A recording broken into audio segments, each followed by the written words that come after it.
정부가 경기 상황에 대해 석 달째 경기 회복 진단을 철회했습니다. 수출과 소비를 제외한 투자와 고용 부진이 지속되고 있기 때문입니다. 김상조 공정거래위원장이 경총의 공정위원장으로서는 처음으로 방문했습니다. 정부의 경제정책 기조 변화 해석에 대해선 소득주도 성장 기조가 지속 가능한 형태로 더 강화됐다고 반박했습니다. 정부가 어제 차관회의를 열어 실제 일하지 않은 유급 휴일에도 최저임금을 줘야 한다는 내용의 최저임금법 시행령 개정안을 통과시켰습니다. 경영계는 인건비 부담이 크게 늘 수 있다며 강력히 반발하고 있습니다. 저신용 취약계층에 대한 정책 금융 지원이 강화됩니다.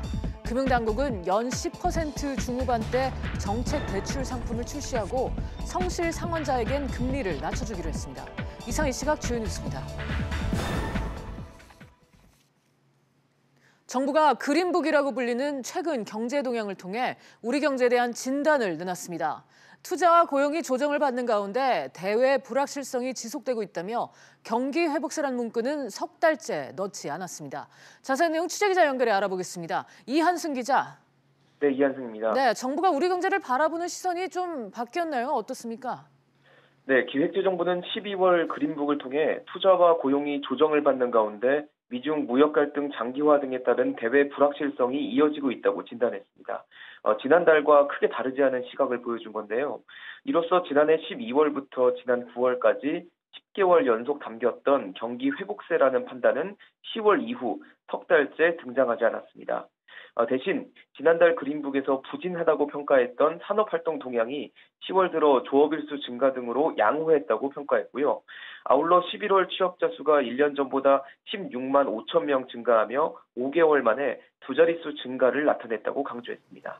네, 경기 진단에 큰 변화는 없어 보이는데 세부적으로는 어떻습니까? 네, 일단 설비 투자와 관련해서는 제조업 평균 가동률 상승과 기계류 수입 증가 등이 긍정적으로 작용할 것으로 내다봤습니다. 아울러 제조업 업황 전망이 10월 이후 석 달 연속 하락하는 부분은 부정적인 요인으로 지목됐습니다. 또 건설 투자에서는 감소에서 증가로 돌아선 건설 수주를 긍정적인 요인으로 꼽았고요. 백화점과 할인점 매출 감소는 서비스업 생산에 부정적인 요인으로 작용할 전망입니다. 지금까지 SBS CNBC 이한승입니다. 이달 들어 수출이 석유 제품, 자동차 등에 힘입어 증가세를 유지하고 있지만 증가폭은 미미한 걸로 나타났습니다. 관세청에 따르면 이달 1일부터 20일 수출액은 313억 달러로 지난해 같은 기간보다 1% 늘었고 지난 10월 이후 증가세를 이어갔습니다. 품목별로 보면 승용차가 46.8%, 석유 제품이 13.5% 증가한 반면 액정 디바이스가 34.4% 줄었습니다. 김상조 공정거래위원장이 오늘 오전 한국경영자총협회에서 추진 중인 공정거래법 전면 개정안에 대한 재개의 의견을 들었습니다. 규제기관인 공정거래위원장이 경총을 방문한 건 경총 창립 49년 만에 처음이라 그 의미에 관심이 쏠립니다. 취재기자 연결해 보겠습니다. 정윤영 기자. 네, 정윤영입니다. 네, 오늘 김상조 공정거래위원장과 송경식 경총회장은 어떤 얘기를 나눴습니까? 네, 오늘 간담회에서 김 위원장과 손 회장은 공정거래법 개정에 대해 논의했습니다. 김 위원장은 재개와 협의에 공정거래법 전부 개정안의 하위 법령에 기업인들의 불확실성을 해소할 수 있는 구체적 내용을 정하겠다고 밝혔습니다. 또 김 위원장은 공정거래법 전면 개정이 기업을 옥죄기 위한 것이 아니라 기업을 돕기 위한 것이라고 경총에 설명했습니다. 네, 오늘 공정위원장의 경총 방문은 어떤 의미가 있다고 봐야 할까요? 네, 이번 간담회는 김 위원장이 먼저 손 회장에게 제안한 것입니다. 그만큼 기업의 이야기를 적극 청취하고 애로를 해결하기 위해 나서고 있다는 의미로 풀이됩니다. 재계는 공정거래법 개정안에서 전속고발권 폐지, 기업 지배구조 관련 상법 개정 등이 경영에 부담을 준다고 반대하고 있는데요. 오늘 간담회를 계기로 재계의 의견이 공정거래법 개정에 얼마나 반영될지 관심입니다. 문재인 대통령이 지난 17일 확대경제 장관회의에서 소득주도 성장의 속도를 조절하고 규제 혁파와 투자를 중심으로 한 경제 활성화에 방점을 두면서 정부가 기업들의 의견에 더 귀를 기울이고 있습니다. 앞서 성윤모 산업통상자원부 장관도 재계의 이야기를 듣기 위해 경총을 방문한 바 있는데요. 기업에 대한 정부의 정책 방향이 바뀔 것이라는 재계의 기대감이 커지고 있습니다. 지금까지 SBS CNBC 정은영입니다. 정부가 최저임금법 시행령 일부 개정령안을 통과시켰습니다. 유급 휴일도 최저임금 산정 근로시간에 포함하는 게 핵심인데 최저임금 인상에 근로시간 단축 부담까지 떠안아야 하는 경영계의 반발이 커지고 있습니다. 관련해서 최진봉 성공회대 교수와 함께 얘기 나눠보도록 하겠습니다. 교수님 어서 오세요. 네, 안녕하세요. 네, 결국 고용부가 최저임금법 시행령 개정을 강행을 했습니다. 그렇습니다. 지금 뭐 말씀하신 것처럼 최저임금 산정을 할 때 주휴수당도 포함을 시킬 거지 하는 부분이었거든요. 네. 그렇게 하기로 지금 시행령이 바꿔졌는데 그게 경제 단체들 입장에서는 그렇게 되면 임금을 이제 더 많이 지급해야 되는 상황이 네. 되는 것이거든요. 또 하나 문제는 뭐냐면 이게 지금 현재는 상여금이나 성과급, 초과근무수당은 현재 임금에 포함이 안 돼요. 통상임금에. 그런데 이 통상임금 안에 주휴수당을 포함하게 되면 그만큼 최저임금에 지급해야 될 최저임금이 늘어나게 되는 거죠. 네. 그렇게 되면 실제 상여금, 성과급, 초과근무수당을 통해서 연봉을 이미 많이 받고 있는 사람들한테도 더 많이 임금을 줘야 되는 상황이 될 수 있다. 그러니까 네. 최저임금이 원래 목적은 정말 힘들게 그다음에 일당 수준으로 돈을 받는 사람들한테 일정 부분 수입을 보장해 주자는 게 목적이었는데 결국 고액 연봉이라서 얘기하는 뭐 예컨대 5천만 원 이상의 연봉을 받는 사람들도 그냥 그 최저임금 통상임금하고 근로시간만 계산하는 과정에 보면 이 최저임금보다도 적게 받아서 결국 처벌을 받을 수 있는 상황까지도 갈 수 있다. 예. 이런 부분이 있기 때문에 이런 부분을 고려하지 않고 그러니까 모두 일률적으로 올리는 것은 문제가 있다라고 지금 경영계는 반발을 하고 있는 상황입니다. 네.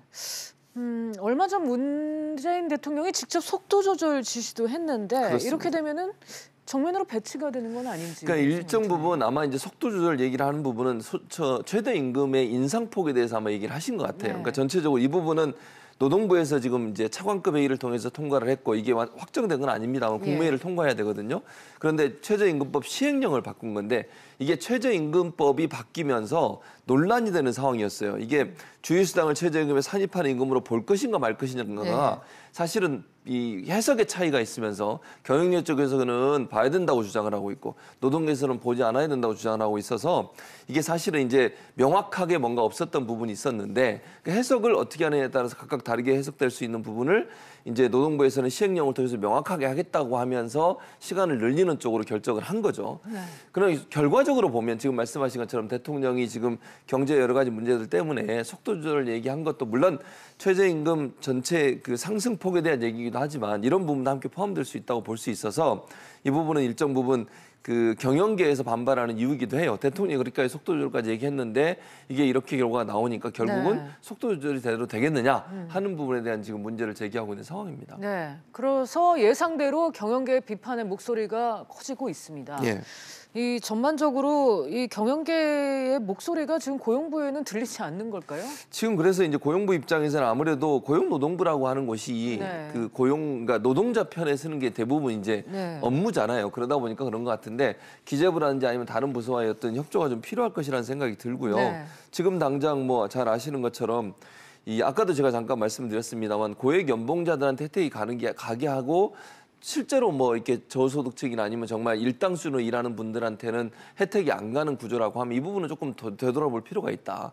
그리고 현재 이제 일반적으로는 월급제로 돈을 받고 있는 상황이잖아요. 그런데 이건 최저임금이라고 하는 건 아니면 주휴수당 같은 경우에 우리가 지금 주휴수당을 집어넣을까 말까냐 문제가 되는 건데 이거는 일당제 일하는 분들을 위해서 만들어준 제도이긴 해요. 그런데 그런 부분이 월급제로 근무를 하시는 분들까지도 포함되게 되면 그러니까 예컨대 지금 현재는 뭐 토요일, 일요일을 주휴수당으로 집어넣을 거냐 말 거냐 문제거든요.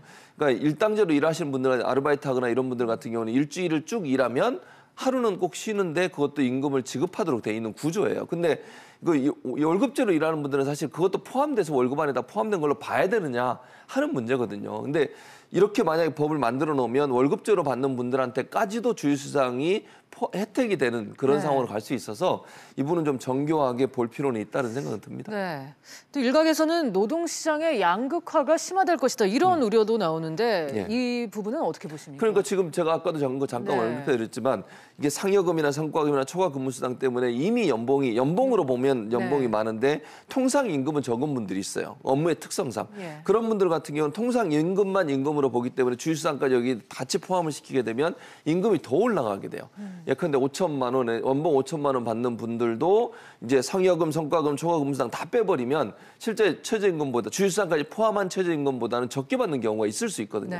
그랬을 경우는 저분들의 연봉을 또 올려줘야 돼요. 그러면 연봉으로 따지면 이제 5천만 원보다 더 많이 받게 되니까 이게 원래 취지하고 좀 다르게 활용될 수 있는 그런 부분도 있기 때문에 이 부분은 좀 여러 가지 그 케이스들을 좀 함께 보고서 결정하는 게 좀 맞지 않겠나 하는 생각이 듭니다. 네, 이렇게 되면은 전반적으로 근로자의 임금이 크게 오를 것 같다는 생각은 드는데 그렇죠. 예. 지금 당장 열흘 뒤면 10.9% 오르는 최저임금에 예. 또 근로시간 단축, 계도기간도 종료되는 상황입니다. 그렇죠. 경영계로서는 리스크가 지금 상당할 것 같은데요. 그렇습니다. 최저임금도 오르고요. 네. 일단 뭐 일단 올해 내년에 오르는 거 이미 결정이 됐잖아요. 네. 그거 오르게 되고 그다음에 근로수당 단축도 지금까지는 계도기관이었는데 내년 1월 1일부터는 만약에 지키지 않으면 이제 벌금을 물거나 법적 처벌을 받게 돼 있어요. 기업이. 그러면 이제 근로시간 단축은 또 지켜야 되는 것이고요.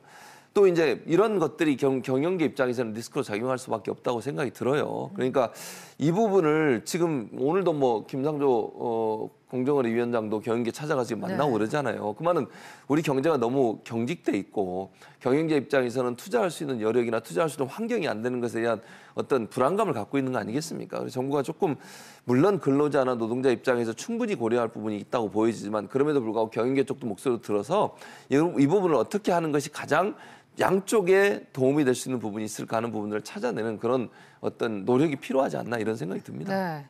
이 탄력 근로제의 경우는 이제 단위 기간 확대도 검토되지 않았습니까? 아직 뭐 확정 발표된 건 아니지만 예. 그쪽은 또 어떻게 진행이 될까요? 그러니까 지금 현재는 이건 입법 사항이거든요. 네. 그러니까 이거를 만약에 여야가 합의를 하지 않으면 법이 통과를 할 수가 없어요. 그리고 이제 경영계 입장에서는 지금 당장 이걸 하자 그러고 그다음에 이제 그 민주당이나 정부나 여당 입장에서는 그 노동사회 그 협의체 있잖아요. 우리가 예전에 그 최저임금 결정하거나 아니면 노동계 관련 현안을 논의하는 그 협의체 기구에서 논의해 보고 나서 그 결과를 가지고 보고 나서 결정하자고 얘기를 하고 있고요. 시차의 문제라고 봐요. 그러니까 네. 6개월이나 1년이나 늘릴 거냐 하는 부분도 논란이 되지만 언제 그러면 올릴 거냐 이걸 늘리는 걸 시점으로 할 거냐 하는 부분, 이 부분도 지금까지 논란이 되고 있어서 이게 쉽게 통과되기 좀 어려운 부분이 있어요. 근데 경영계 입장에서는 빠른 시간 안에 통과를 시켜줘야 탄력적으로 근로 시간을 좀 적용을 해서 네. 업무의 효율성이 높아질 거라고 주장하고 있고 노동계는 또 반발하고 있고 이래서 낀 상태에서 정부 여당이 좀 결정을 내리기에 좀 어정쩡한 상황이어서 네. 좀 어려움이 있습니다. 그러나 빨리 결정을 내리는 것이 경제 발전에 도움이 될 거라는 생각은 듭니다. 네, 정부가 노동계와 경영계 사이에서 좀 조율을 현명하게 할 필요가 있어 보입니다. 오늘 최진봉 교수와 이번에 노동 리스크, 3대 리스크에 관련해서 얘기 나눠봤습니다. 교수님 감사합니다. 예, 감사합니다. 4개 경제단체가 표준 감사 시간제에 대해 반대 입장을 밝혔습니다. 한국상장회사협의회와 코스닥협회, 대한상공회의소, 중소기업중앙회는 공동 입장문을 통해 한국공인회계사회의 표준 감사기간 제정 추진이 무리한 감사보수 상승 수단으로 활용돼서는 안 된다고 밝혔습니다. 표준 감사 시간제는 기업이 일정 시간 이상을 외부 감사에 투입해야 한다는 기준으로 공인회계사회는 회계 품질 상승을 위해 도입돼야 한다는 입장입니다. 농산물과 유가 하락 영향으로 생산자 물가가 3년여 만에 가장 많이 떨어졌습니다. 한국은행에 따르면 지난달 생산자 물가지수는 104.67로 전달보다 0.7%포인트 하락했고 2015년 10월 이후 가장 많이 떨어졌습니다. 품목별로는 석탄과 석유 제품이 전달보다 8.2% 하락했고 농림수산품도 4.1% 떨어졌습니다.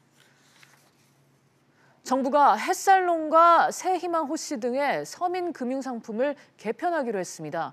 대부업체를 찾는 저신용자들을 정책 금융상품으로 끌어들인다는 계획인데요. 자세한 내용은 취재기자 연결해 알아보겠습니다. 김성현 기자. 네, 김성현입니다. 네, 금융당국이 대부업을 이용하는 저신용자를 위한 중금리 대출 상품을 내놓는다고요? 네, 그렇습니다. 금융당국은 대부업이나 사금융 등에서 20%대 중반 고금리 이용이 불가피한 저신용자를 대상으로 하는 정책 상품을 새롭게 만들기로 했는데요.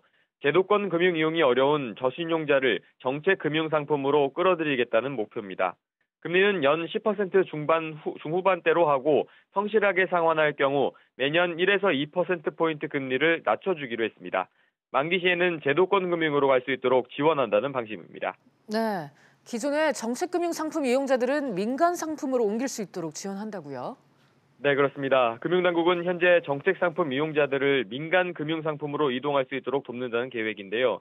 이를 위해 중저신용자에 대해 일괄적으로 20%대 고금리를 부과하는 민간 금융시장에 10%대 초중반대 중금리 대출을 확대하기로 했습니다.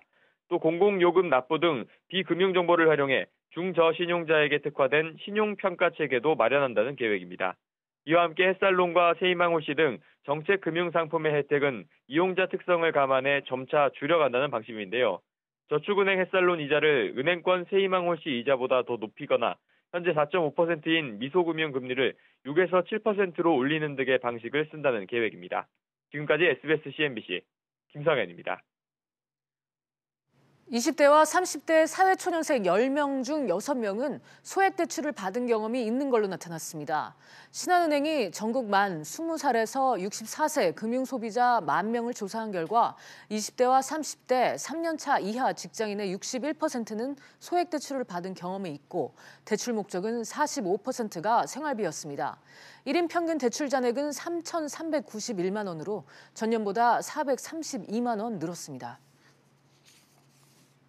통계청이 지난해 지역별로 생산과 소비, 1인당 소득이 어떻게 되는지를 집계해 발표했습니다. 특히 1인당 소득의 경우 서울이 1위를 차지한 가운데 세종시가 3위에 올라 눈길을 끌었습니다. 취재기자 연결해 알아보겠습니다. 윤성훈 기자. 네, 윤성훈입니다. 네, 지난해 1인당 소득이 가장 높았던 지역은 어디입니까? 네, 통계청에 따르면 지난해 1인당 소득은 서울이 2,143만 원으로 가장 높았습니다. 울산이 1,991만 원으로 2위를 차지했고 세종이 1,902만 원으로 그 뒤를 이었는데요. 이는 전국 평균치인 1,845만 원을 크게 웃도는 수치입니다.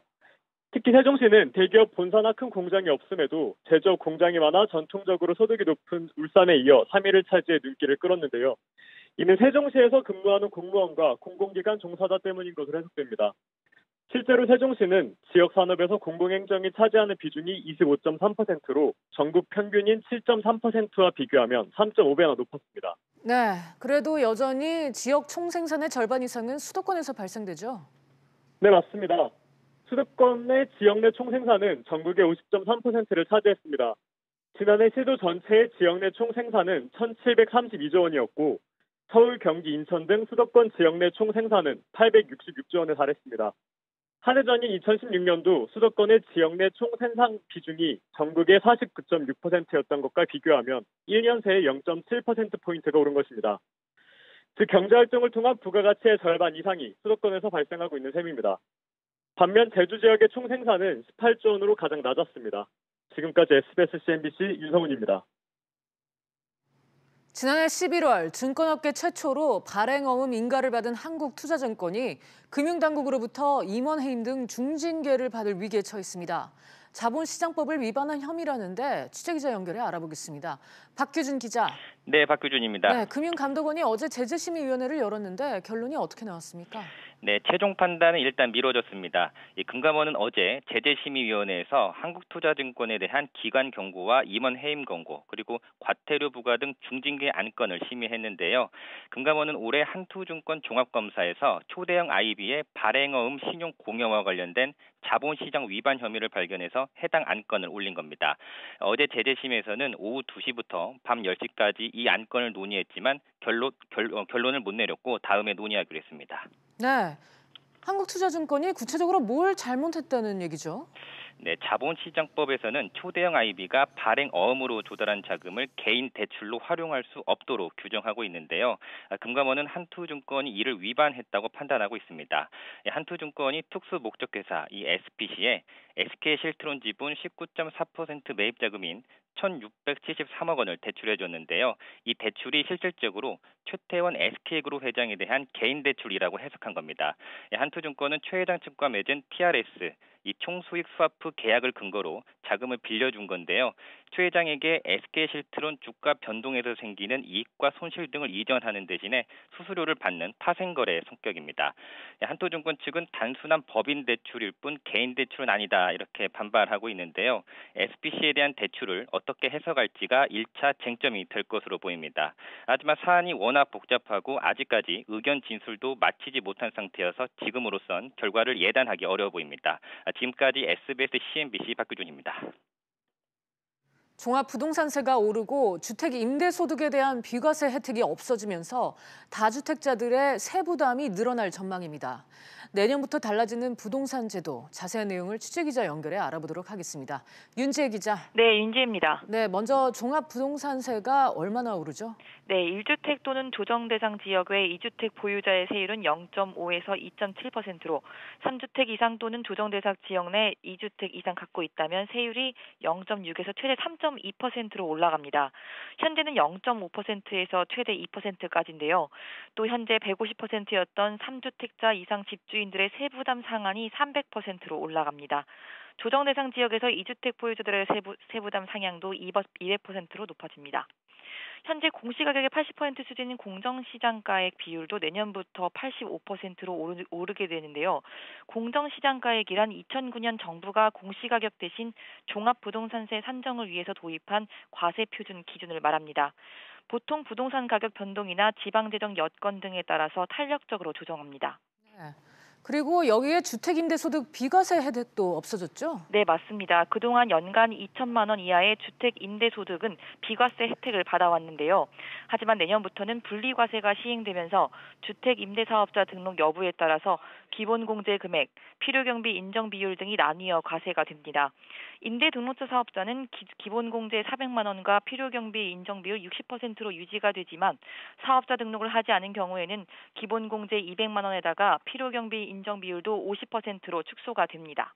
네, 신혼부부나 청년들이 내 집 마련을 위해서 생기는 혜택들은 없습니까? 네, 있습니다. 생애 최초 내 집 마련을 나선 실수요자들을 위한 혜택이 확대가 됐는데요. 신혼부부들은 취득세가 50% 면제됩니다. 취득세 감면은 기존 주택과 신규 분양 주택에 모두 해당이 되는 상황이며 현재 분양을 받아서 중도금을 내고 있는 경우도 내년까지 입주를 하면은 혜택을 받을 수 있습니다. 청년 우대형 청약통장의 가입 대상 연령은 만 19세에서 29세였던 것이 34세까지 상향 조정이 됐습니다. 지금까지 보도국에 전해드렸습니다. 서울 용산 미군기지 주변 지하수에서 유해 물질인 벤젠이 기준치의 1,170배나 초과 검출됐습니다. 또 지속적인 정화 작업에도 불구하고 지하 수면 위에 떠 있는 기름도 여전히 검출되는 걸로 파악이 됐는데요. 자세한 내용 취재기자 연결하겠습니다. 조슬기 기자. 네, 조슬기입니다. 네, 벤젠이 1,000배 넘게 검출됐다고요? 그렇습니다. 서울시가 용산 미군기지 주변의 지하수 오염도 검사 결과를 오늘 내놨는데요. 녹사평역 주변 41곳, 또 캠프킴 주변 21곳, 이렇게 모두 62곳의 지하수 관정 가운데 27곳이 지하수 정화 기준을 초과했습니다. 먼저 녹사평역 주변은 모두 16곳이 정화 기준을 넘었는데 발암물질인 벤젠이 무려 기준치의 1,170배가 검출됐습니다. 또 캠프킴 주변 11곳에서는 기름 성분인 석유계 총탄화수소 TPH가 기준치의 최대 290배가 초과 검출됐습니다. 여전히 오염도가 심각한 모습인데 뭔가 후속 조치가 있어야 될 것 같은데요? 그렇습니다. 서울시가 지속적으로 정화 작업을 벌이고 있지만 개선은 더딘 모습입니다.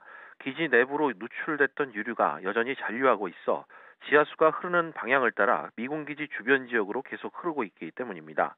다만 서울시는 기지 외곽 민간 지하수와 지하철 유출수 등 45개 지점을 점검한 결과 다행히 오염 확산 징후는 없었다고 설명했는데요. 서울시는 앞으로도 국방부와 외교부, 환경부 등 관계부처와 협의해 기지 내부의 정밀 조사와 오염 정화, 또 한미 행정협정, 소파 규정의 개정 등의 조치가 이루어질 수 있도록 노력하겠다고 밝혔습니다. 지금까지 SBS CNBC 조슬기입니다. 증시 상황입니다. 연준의 금리 인상 후폭풍이 국내 증시에도 영향을 줬습니다. 코스피가 0.25% 하락하면서 2,054포인트에 거래 중이고요. 코스닥은 0.8% 오르면서 673포인트에 거래되고 있습니다. 오늘 주목해서 보실 종목입니다. 우선 어제 급락했던 삼성바이오로직스, 저가 매수세가 유입되면서 반등에 성공을 했습니다. 2%가량 오르면서 35만 1,000원에 거래되고 있습니다. 삼성 SDI도 상승세인데요. 4분기 실적 호조 전망이 나왔습니다. 전년 대비 120% 이상 늘 것으로 보이고 특히 전기차 배터리 부분이 실적 견인을 했습니다. 5% 상승하면서 22만 500원에 거래되고 있습니다. 마지막으로 CJ입니다. 주가 배당 소식에 마찬가지로 상승세입니다. 한 주당 0.15주의 주식을 배당해 준다고 하는데요. 4%가량 상승하면서 13만 5천 원에 거래되고 있습니다. 지금까지 증시 상황이었습니다. 오늘 저희가 준비한 내용은 여기까지입니다. 시청해주신 여러분 고맙습니다.